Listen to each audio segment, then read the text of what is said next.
Yeah, welcome to Open Hwoarang Lessons. Today's lesson is going to be about rage. Of course, Hwoarang's not in rage yet, but of course, if we just go straight to other settings and open up player rage and turn it on, Hwoarang will have this red aura around him or any other character in the game for as long as you put them in critical health, which is again where the orange bar in the the HP, the color, that part. That's where you always get rage. And Hwoarang, being one of those unique characters, has access to 4. Well, technically 3. It's technically 3, but you could also say it's technically 4. Rage moves. So he has a rage art. Again, this is the super that gives you a cutscene animation where the character is doing something cool versus the other character. Cheesy way to describe it. Next, the rage drives the blue stuff, like the commentators love to call it, where the blue aura envelops around the character when they do a move. So usually these moves are either unique moves, just in Hwoarang's case, which is down 3+4, or they're normal moves you could already use, but they are more beefed up, like Hunting Hawk here, which is LFF up forward 3-4, or in Left Flamingo, LFS up forward 3-4. Okay, let's start with the rage art. This guy. So again, this can only work in Flamingo. Again, it can be either Flamingo, right Flamingo, or left. So mainly the most common way to use it is to be stepping an opponent or hovering around this range. Like if let's say you wanted to use it, right, while you're in rage, you want to bait your opponent, so you're going to react to them. I remember I had a clip that went semi-viral on that, and they were like, I'd whiff punish that Hwoarang really fast. I'm like, no, you wouldn't.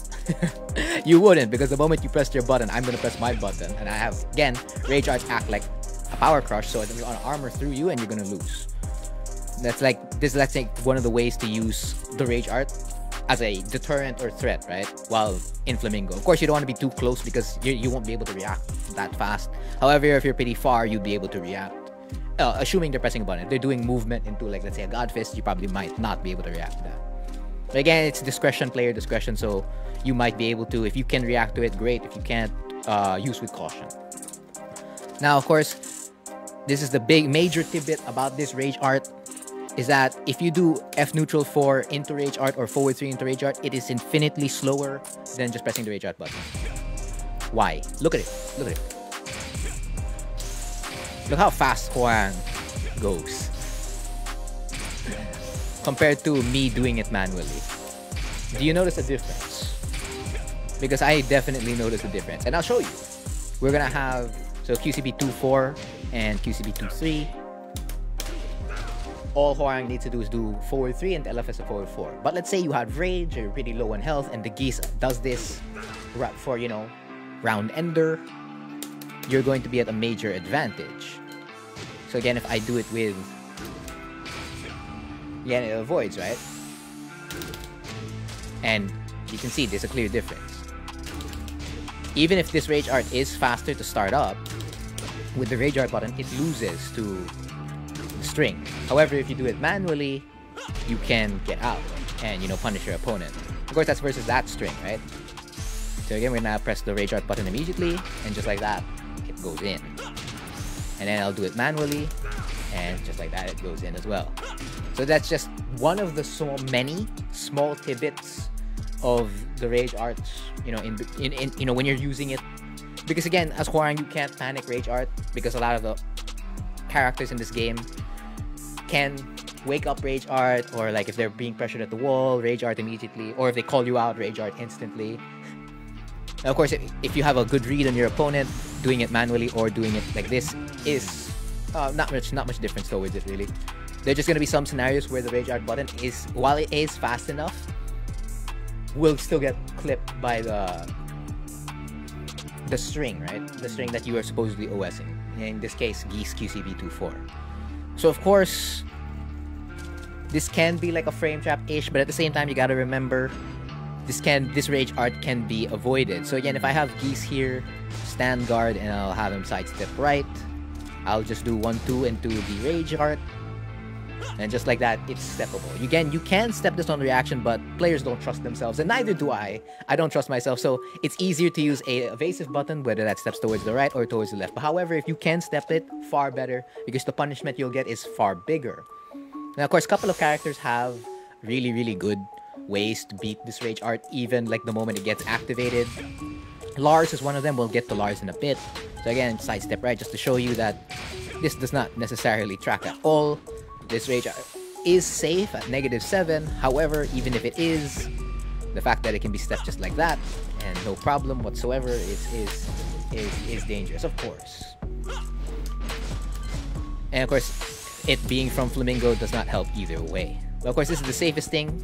And if Hwoarang is spending his rage willy-nilly, just like that, to get space with, again, -7, Hwoarang becomes less dangerous. Why? Why does he become less dangerous? He becomes less dangerous because down 3-4 is 21 damage. If I turn off rage, that is not going to be 21 damage. I know, it's 1 point. Hear me out. When you're trying to make a comeback, you want to get the highest amount of damage possible. And if you're not in rage, that means you're doing weaker damage. So even if it is higher by 1 point, and combos will go higher with rage damage, provided you're ending it on rage drives, or not, like you save the rage drive for the Oki situation afterwards. Again, you have more possibilities. There's so many doors to open at that point. However, if you remove your rage by spending it, by doing this, it's not exactly the best thing in the world. So allow me to show you just one of the characters. Out of the many characters who can potentially beat this, Geese can beat it. He can do the parry as well, not just step. But let's show the Lars beating it. Once you press one button, you are set for life. That button is the awesome, the lightning screw. Hwoarang mains are sad. So yeah, having a safe rage art definitely has its drawbacks. But in regards to extending combos, this rage art is pretty good. So let's say I do the regular season 2 B&B. I can extend the combo like so, if I didn't drop it there. So it's very good for extending combos, as is most of Hwoarang's rage drives, most especially the Super Hunting Hawk. But again, season 2 B&B, just like so, you can get a ton of damage off this and extend it really far. And again, this rage art used to have a guaranteed back 3 on hit. So like you would run up back 3. However, they removed that with the most recent patch. I forget if it was season 3 or season 4. I believe it was season 4. I don't think I'll put a correction here because I don't know either where to find it. But yeah, I believe they removed it. So before, when you do the rage art, all you have to do is run up back 3. And so let's say you're getting a minimum of 55 damage. Plus the back 3, you're going to get it around 60 plus damage. Because back 3, when it hits grounded, does how much damage? And of course, you're not going to be in rage, right? So we have to remove rage. So that's 55 plus 13. That is 68 damage. And of course, it got easier if your opponent was at the wall. Like if the rage art ended the opponent at the wall, it's really easy to run up back 3. But if you did it in open, it was still possible. It's still doable. You just have to really run for your life to get the guaranteed back 3 afterwards. So yeah, that's just some of the applications of Hwoarang rage art in general. I don't know. Let's go on to the next. So the next rage option we're going to be covering is one of Hwoarang's, well, most loved options. Probably single-handedly the best rage option he has in his arsenal, and that is the rage drive. This is a 12 frame low mid that is natural on hit. So if you just use down 3 plus 4, that is 0 on hit and 15 damage. Would you want to do that? There is no reason to be doing this. The only reason you'd be doing this is if your opponent blocked. Yes. If your opponent blocked. Because again, if your opponent blocks this rage drive and they have a parry, you already seen a bunch of Twitter highlights of Jin, Geese, etc. Leroy parrying the third kick. Because the third kick does not jail. It does not at all. So let's grab a demonstration. Oh, and if it hits, it's a Class S launcher. But we'll get to that soon. So again, I'll block it. And just like that, it's launch punch. Of course, it depends on the parry option you have. But in Jin's case, Leroy's case, Gee's case, that's going to be a big win for them, provided they get it on block. On hit, you cannot parry. at all. You cannot. You will have to take the third hit of the Rage Drive and be put in a +7 situation, which is the one I want to cover the most. So we're gonna have... So at +7, right, you'd figure I could do RFF-DF4, right? This is the dream of every Hwoarang. I can do RFF-DF4 for free. Because again, if you could do RFF-DF4 for free after this scenario, you're +7 again. It's great. It's great. Everything is good in the world. Alright. Let's have Hwoarang sidestep towards the right here. And we're gonna do RFF-DF4. Whoops. We'll have him guarded. If I'm getting it right. And of course, yes, you can. There you go, just like that. The Hwoarang got stepped, and that's every Hwoarang's nightmare. Naturally, you can DP and EX-DP the Rage Drive on the third hit. Again, provided you block the first 2 hits, you can DP the third hit. Again, that's for Eliza and Akuma. Again, because they're the only characters with DPs in this game. And of course, if you're... I don't think you have enough time to squeeze a Power Crush, but of course, that's again subject to labbing, so maybe you could do a Negan Not Cool in between. Although I wouldn't risk it. So again, if the RFF-DF4 could get stepped, what do you do? Well, you mix it up, naturally. You have to do that. You have no choice. You have to do RFF-24 and do the down jab. no, of course not. So this is where your other mids come into play. So DF1, right? Your trusty DF1 comes in. Whoa, don't get hit. Yeah, just don't get hit, bro. Please. And you do DF1 +2. That's your best way to lock your opponent. But again, you're just keeping them there. And in a scenario where you get a +7 force crouch, you want to be able to maximize it as much as you can. So maybe you'd want to do a down 3-4, which again will still catch, you know, opponents stepping right. And it doesn't change the fact whether they step left or not. Again, space this right, and then down 3-4. They cannot. Because again, it's very difficult to step towards the side that you got force crouched in. So what do I mean by that? Again, if I get force crouched on player 1, the place I can step is towards the left. The foreground? I believe, yeah, foreground, because going this way is called the background. Again, correct me if I'm wrong. So the foreground for player 2 would be stepping towards the right. Of course, naturally, there is a way to step towards the other side, the background, even if you did get force crouched on player 1 or player 2, but it's difficult to do. But if you're able to master that, great. So most of the time, you'll know your opponent can only step towards one side. So even if, let's say, you're both playing on player 1 online, for as long as you know what side they're... Like, if they suddenly step towards the left while they're on player 2, you're like, okay, he's on player 1. So that's the fastest way you gather the information when you do RFF-DF4. So you start running stuff like Backlash, DF1, DF1 +2, down 3-4. RFF back 2 is one of the most common options as well. Because if an opponent does press a button, again, we'll have Hwoarang go up in rage here. So every time, again, +7. You gotta remember, +7, do not press. As much as possible, do not press. Do not be tempted to press. Because you're going to lose. It doesn't matter what button you press. Now, unless you have an EX-DP, you can win. You can ignore the plus frames. But however, even that can be stepped. So you gotta be very, very careful on what options you're pressing, because more or less, they're going to be stepping towards the foreground. With, again, whatever side they're on. So, again, as usual, the tracking sheet is going to be linked in the description below. Most especially for that scenario, you just click on the tabs and go for the Rage Drive, down 3 +4-4. So yeah, that's a brief description of the... Well, wait, that's not the last. We're not done with the Rage Drive, my bad. We still have more to cover. 2 more things to cover, in fact. So, again, this is a Class S launcher. So if for some reason your opponent got hit, right, you're getting 85 damage. At minimum. This is again the B&B for the Rage Drive. Of course, there are many other combos you could do because it is a Class S launcher. So you could do something as lame as, I don't know, this. I mean, you can. It's up to you. But mainly, the main recommended combo is to do Backlash into whatever your heart desires, really. Because here you're going to be getting a good amount of damage, at least from it. And more often than not, that's going to put your opponent in rage. Or if not at rage, very, very close to rage. Yeah. And of course, if this Rage Drive hits from back turn, this is all guaranteed. All guaranteed. So, if ever you get your opponent back turn and you're in rage, just press the Rage Art, Rage Drive, and enjoy 85 damage, or again, the guaranteed up forward 2 or orbital into back 3 for possibly a relaunch if they tech wrong. And of course, the last application of the Rage Drive, which I don't know why I saved for last. Maybe because it's the part that is covered. It's very lengthy. Is this? Its main usage, aside from being a frame trap, or getting guaranteed backturn damage, or if for some reason the opponent gets hit in Class S launcher on axis, is its post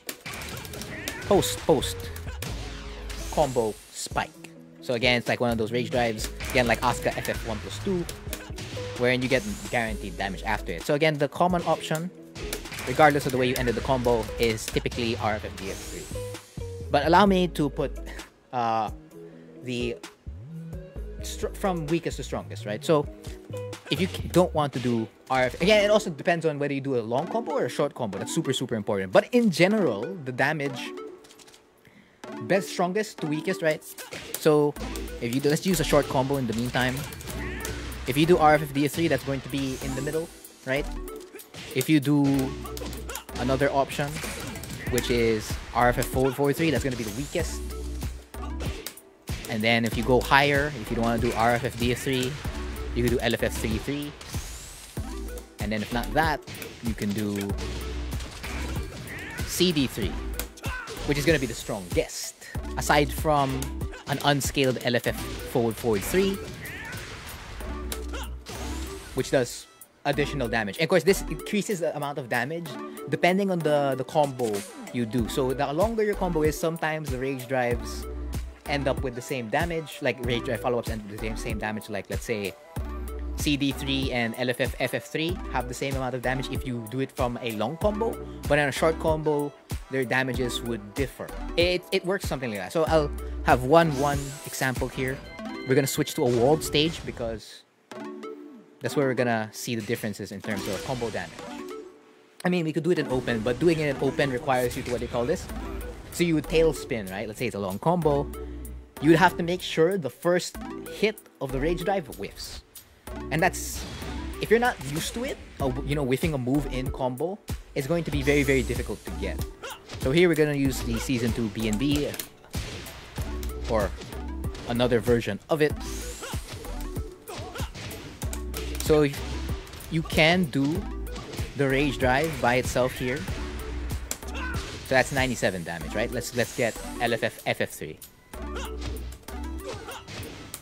2-4. Again, same combo, same jazz. That's 101. So you can see there's differences in terms of damage. I highly recommend going for this more often than not. LFF FF3. But of course, there is an error you can get, and the error you would be getting would be a forward 3. So allow me to demonstrate that. So let's say you mess it up. This is the error that might come out, and you wasted your opportunity already at that point to get even more damage. So aside from those type of enders, if you end it at the wall just like that, and so just going for that mainly is the only thing you can do. But let's say you get the wall splat, right? Which is what I got earlier. There are new options that exist because it's at the wall. So you have to make sure you wait for it to slump, and then you do SS33. That's going to give you the most damage. This is going to be the absolute max Hwoarang can get at the wall. Yeah, nothing else compares to it. Even an LFF FF3 post screw is not going to do more damage than that. Of course, again, this only works if you get the wall. And you have to make sure it's the slump, so you got to make sure when as soon as their butt hits the floor, you're going to do the Rage Drive. It's the same concept as getting SS33 at the wall, post tailspin and into wall slap. And just this time, you got to do it with the Rage Drive. Now, let's say that's a little bit too difficult for you. Don't worry, there's another option, which is doing forward 2 the moment you get the wall splat. So this is one of the only other options you can run. So wall splat, forward 2 into Rage Drive, and LFF FF3. So that's 105 damage, provided the Rage did not Rage reactivating didn't skew it. Let's say let's not use that. We'll use CD3. That's 101. Now, of course, that's great damage. It is. But what if you're fighting a character who isn't of normal size or is big? So let's again, characters like Hwoarang, Miguel, Jin, etc., Noctis. But if you're fighting a character who's small, and the smallest character in this game at the moment, I believe, is Kunimitsu. So we're gonna grab her here, and I'm gonna do the Rage Drive into the classic follow-up you do after the Rage Drive. Post Spike, of course. And that option would be RFF DF3. Now, of course, this is not new. Since Season 1, this would whiff against Lucky Chloe, Eliza, and Ling Xiaoyu. And Kunimitsu should be no exception. Just like that. So what is the solution to this? Do you use the other options? Do you use LFF FF3? Do you use CD3? And my answer to you is that you still use RFF DF3. Wait. I'll tell you the secret. Actually, it's not a secret. It's an open secret. Because this has been known since Season 1 or 2. Well, I posted it. I probably can't find that tweet, but yes. So the secret is you do back-back.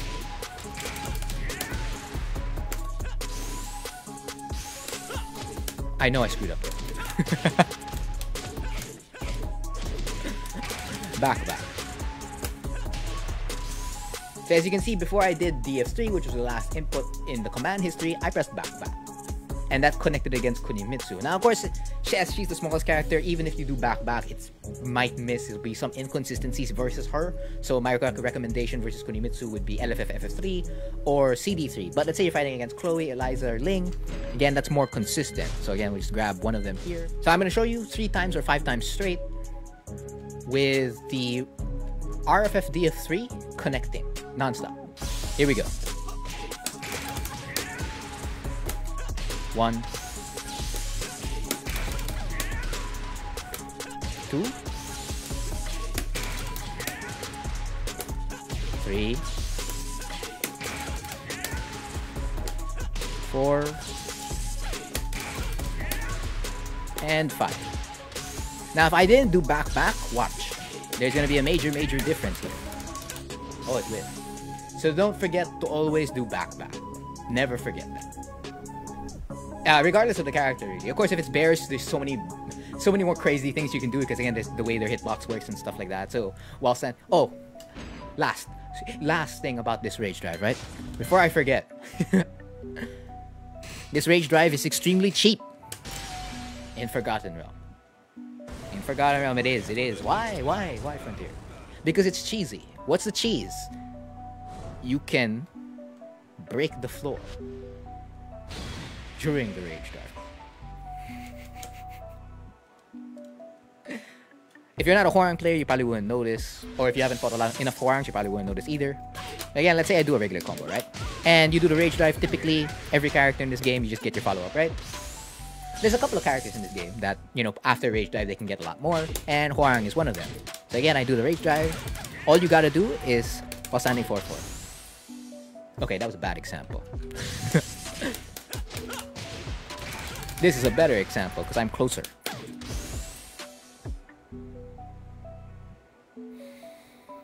It's better at the wall. it's better at the wall.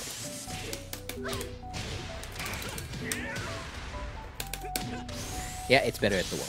Which means if you get it here, only a couple of hits into Rage Drive. Or you whiff the second one, that way it's more and more closer to your opponent. Yeah, it's better at the wall. Okay. At least that one we got out of the way. So it's better at the wall. Do it at the wall, not in open. If you do it in open, make sure you practice this consistently. So again, we'll do it at the wall here. So you can get way more damage. It's like so, it's gonna break, and you get more damage. This is not optimal, but it's one of the things you can do, and you're gonna get really good OK afterwards. So you can extend the floor break by like a lot. This is possible in open, and the only way you can really break the floor is to while standing 4-4. I know the example I showed earlier, I was whiffing it a lot. But yeah, probably a deeper sidestep left or something like that would make it work. Or against a bigger character, let's say a Hwoarang, a Marduk, maybe a King, Armored King. So it probably isn't as consistent versus Eliza, the smaller characters. So yeah, that's everything about, in general, really, about the classic Hwoarang Rage Drive. The down 3 plus 4-4. Yep, down 3 plus 4-4. I wish this was its own move, really. I wish we could use it. But alas, we cannot, and we're going to go to the last portion of Hwoarang Rage options, and that is going to be the Super Hunting Hawk. Yes, the Super Hunting Hawk. And what better place to demonstrate it than in Howard Estate, the classic wall break stage, and of course, where all combo extending rage drives have their time to shine. So especially like Lars silent entry 1+2. You know what I'm talking about. All those Twitter clips of long combos and rage drives extending it to the next wall break. That's what Super Hunting Hawk's all about. So again, you can do Super Hunting Hawk is +4. It's okay. It's not like the rage drive, the normal rage drive, the down 3 +4 4. But the best option you can probably do here on block would be a DF1 or a DF1+2 to keep your opponent locked. So we'll double check that right now. We'll have Eliza step towards the left, and we gotta make sure this is on. Whoa! We gotta make sure it's on block. Of course, the whole thing should jail. I mean, it's the same thing with the regular Hunting Hawk. Do not neutral guard, because if you neutral guard the Hunting Hawk, right, you're going to get hit. So make sure you hold back the whole way, just in case, even while they're in rage, if the Hwoarang suddenly does Hunting Hawk while he's in rage, just hold back.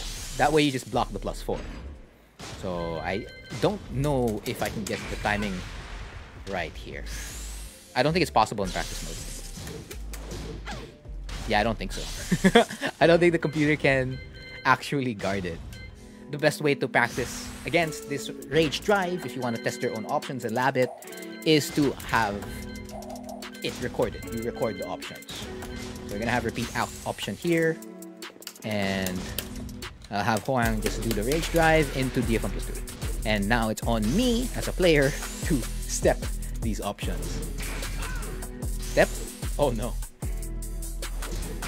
Oh no. Oh no. And does the backdash like beat it? Okay, at least you can, the backdash gets stopped, but it's still, you still lose to a couple of options with the side step left. Or again towards the foreground, so again if that's second player, you know, let's just double check right now, right? Let's double check. If I just step towards the foreground, oh no, it really does track towards the right. So if I step towards the left, even on player 2, it should lose, right? Oh no, I'm just bad at stepping. Okay. But yeah, you saw in player 1 it did step, so of course, that's mainly what you could do with the Super Hunting Hawk. Now of course, that's if you decide to use it as a pressure tool or a neutral tool. I don't know why you would, but again, if you find a way, feel free to tag me, show me. I'd be excited to see a new application for this move. So you can extend combos by doing the Super Hunting Hawk. Whoops. Let me get a basic combo in. What wall breaks? FF4 wall breaks, right? So again, you break, and then you Super Hunting Hawk. But again, you gotta remember, the number of hits are important. So if you go a little bit too high in the number of hits, Super Hunting Hawk will not connect. So let's change that combo and make it a little bit more friendly in terms of combo hits. That's not 12, and that's going to connect, and you can extend the combo. And this is a very bad example, but it's more or less a gist of what you're supposed to be doing. What it can be used for, right? And that's mainly its purpose if you're getting extending combos, if the wall break, balcony break, even in floor breaks, it works as well. Now, the other question is, what if you suddenly get it to hit, right? What's your B&B combo? So you're gonna go back to Infinite Azure for this one. What happens is, it's like they got tailspin, but you can still tailspin again. So mainly that would be like what a basic B&B of what it would look like. You can do something else, like let's say LFS 3-4 into, let's say, the air bicycle throw. I know its highest damage goes around below 75, I believe. But if you have found a combo that hits 75 again, tag me, let me know. So yeah, that's more or less Hwoarang rage options. These 4 or 3, again, whatever one you want to call them. Technically 3, technically 4. So again, recap. Rage art button, perfect, but not against certain OSs. Like QCB 2-3, 2-4. Rage drive, again, lab out your options, know which one tracks towards which side, find out what side your opponent is on if you're playing online. Because if it's offline, it gets a little bit more easier because you know they're player 2 or they're player 1. You know what options to run.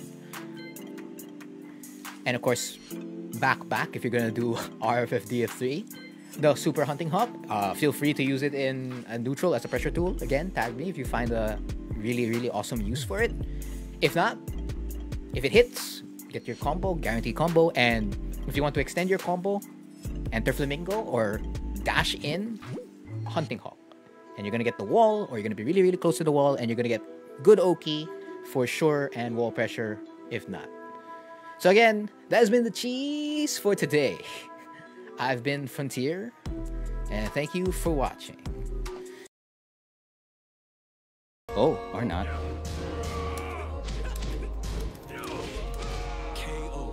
What happened there? What happened there? That kind of sucks. The shoulder might have won, really.